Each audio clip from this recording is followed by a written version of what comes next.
নমস্কার, আপনারা দেখছেন নিউজ মুখ্য বার্তা। সকলের সাথে সকলকে নিয়ে নিউজ মুখ্য বার্তা দেখতে চ্যানেলটি সাবস্ক্রাইব করুন। বেঙ্গল ডায়াবেটিক কনফারেন্স উপলক্ষে আজ দুর্গাপুরের ফরচুন হোটেলে এক সাংবাদিক বৈঠকে সংস্থার ডাক্তারবাবুরা আরজিকর কাণ্ড নিয়ে তাদের ক্ষোভ উগরে দিলেন।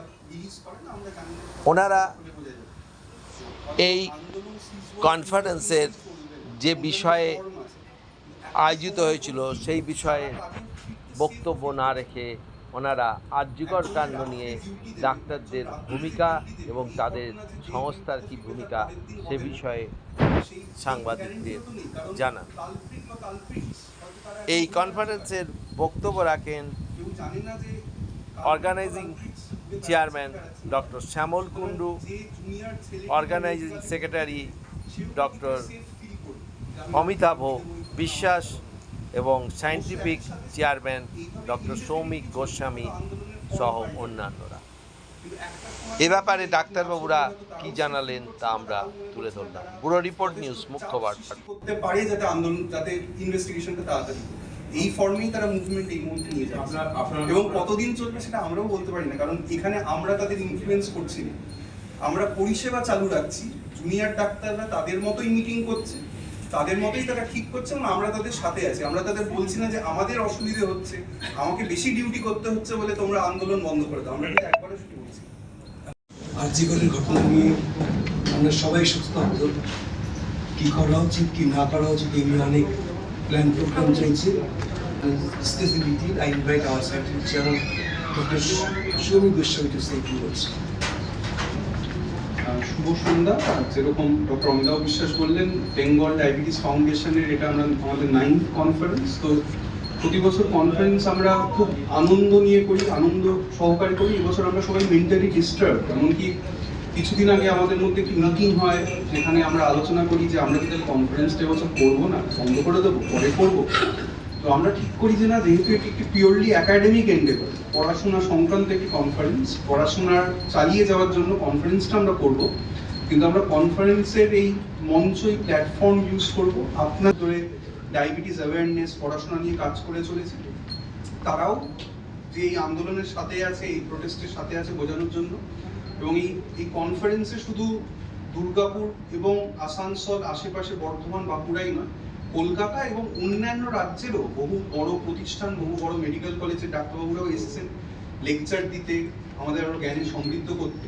এবং এই প্ল্যাটফর্ম ইউজ করে আমরা আপনাদের একটা প্রেস রিলিজও দিয়েছি, যেখানে আমরা বলেছি যে আমাদের 3টি খুব সুনির্দিষ্ট জায়গা যেখানে আমরা দৃষ্টি আকর্ষণ করেছি। এক, যে ঘটনাটা ঘটেছে সেটা আমাদের সবার চোখে আঙুল দিয়ে দেখিয়ে দিয়েছে যে হাসপাতালের মতো একটা সুরক্ষিত জায়গা, যেটা আমাদের ডাক্তাররা, আমরা অনেকে সিনিয়র ডাক্তার, আমাদের জুনিয়র যারা পড়াশোনা করছে তাদেরই সেটা ঘর বাড়ির মতো। তারা সারাদিনই সেখানে কাটাচ্ছে, রাতেও কাটাচ্ছে, অনেকক্ষণ ডিউটি দিচ্ছে, খুব খুশি মনে ডিউটি দিচ্ছে, কিন্তু তাদের সুরক্ষিত ওয়ার্ক এনভায়রনমেন্ট নেই, ঠিকঠাক রেস্ট নেওয়ার জায়গা নেই, পরিষ্কার বাথরুম নেই। এবং শুধু জুনিয়র ডাক্তারই নয়, সকল প্রকার মেডিকেল স্টাফ, নার্স হতে পারে, সুইপার হতে পারে, সবারই সুরক্ষিত ওয়ার্ক এনভায়রনমেন্ট প্রয়োজন। এবং এই নিয়ে যে আন্দোলন হচ্ছে আমরা তাদের সাথে একসাথে রয়েছি। দ্বিতীয়ত অবশ্যই উই ওয়ান্ট জাস্টিস, যেরকম ডক্টর অমিতাভ বিশ্বাস বলেছেন যে আমরাও চাই যে জাস্টিস হোক, এবং জাস্টিস হওয়া মানে justice should be seen to have been served। শুধু জাস্টিস হয়েছে বললেই হবে না, যাতে দেখা যায় যে সত্যিকারের জাস্টিস হয়েছে।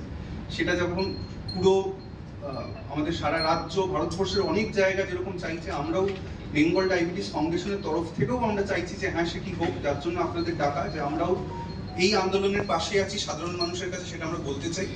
এবং থার্ড অফকোর্স হচ্ছে ওয়ার্ক প্লেস সিকিউরিটি এবং জাস্টিসের সাথে সাথে আপনারা, আমি যে আপনাদের প্রেস রিলিজ আপনাদের দেওয়া হয়েছে সেখানে দেখবেন আমরা এটাও বলেছি যে আমরা আশাবাদী যে হ্যাঁ আমরা সুনার রাদার দ্যান লেটার, যে আমরা দেখতে পাচ্ছি যে হ্যাঁ একটা কিছু হবে, আমরা এই আশা রাখি। এবং আপনারা জানেন যে এখন খুব অদ্ভুত সময় চলছে যেখানে আমাদের স্টুডেন্টরা সিজ ওয়ার্কে গেছে, কিন্তু আমরা যারা সিনিয়র ডাক্তার, আমি যেমন নীলরতন সরকার মেডিকেল কলেজে যুক্ত অধ্যাপনায়, ডক্টর শ্যামল কুণ্ডু এসছেন, professor Shyamal Kundu, Bankura medical college head of the department, আমরা পেশেন্ট সার্ভিসেস কিন্তু চালু রেখেছি, ইমার্জেন্সি সার্ভিস, নন ইমার্জেন্সি সার্ভিস, এমনকি ইনডোরও আমরা চালু রেখেছি, কারণ আমরা আমাদের জুনিয়র, আমাদের ছাত্র যারা, তাদের সাথেই আন্দোলনে রয়েছি এবং আমরা তাদের সাথে ততদিন থাকবো যতদিন না আমরা দেখতে পাচ্ছি যে এই আন্দোলনের একটি সুস্পষ্ট দাবি যেগুলো উঠে এসছে সেগুলো আমরা দেখতে পাচ্ছি যে সেগুলো ফুলফিল হচ্ছে। আমরা আমাদের জুনিয়রদের, ছাত্রদের সাথে আমরা রয়েছি এবং বেঙ্গল ডায়াবেটিস ফাউন্ডেশনও তাদের সাথে রয়েছে। তো এইটুকুই আমার বলার ছিল। যদি প্রফেসর শ্যামল কুন্ডু কিছু বলতে চান সিনিয়র হিসেবে। সবাইকে স্বাগত।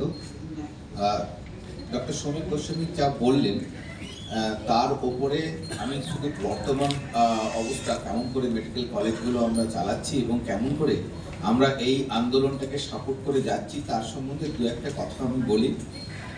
আমাদের মেডিকেল কলেজের যে জুনিয়র ডক্টরসরা সিজ ওয়ার্ক করেছে, মানে এটা সিজ ওয়ার্ক নয়, ওনারা একটা আন্দোলন সংগঠিত করেছে এবং ওদের আন্দোলন শুধু ওদের আন্দোলন নয়, আমরা সবাই এক বাক্যে সবাই ওদের সাথে সাথ দিয়ে আমরা বলেছি, ডিক্লেয়ার করেছি যে সবাই, যত স্বাস্থ্যকর্মী আমরা মেডিকেল কলেজে কাজ করি তারা আমরা ওদের সাথে আছি। শুধুমাত্র ওদের সাথে আছি মানে আমরা কেমনভাবে থাকছি, আমরা যেহেতু মেডিকেল কলেজ যে কর্মী এবং আমরা চাই যে জনগণ যে পরিষেবাটুকু পায় সেই পরিষেবাটুকু যাতে বিন্দুমাত্র ব্যাহত না হয়। কিন্তু সিজ ওয়ার্কটা চলে, কারণ সিজ ওয়ার্ক করলে সিজ ওয়ার্কের মাধ্যমে বিভিন্ন রকম আন্দোলনের পথ উঠে আসে এবং সেই আন্দোলনের পথ আমাদের বর্তমান যে ইনভেস্টিগেশন চলছে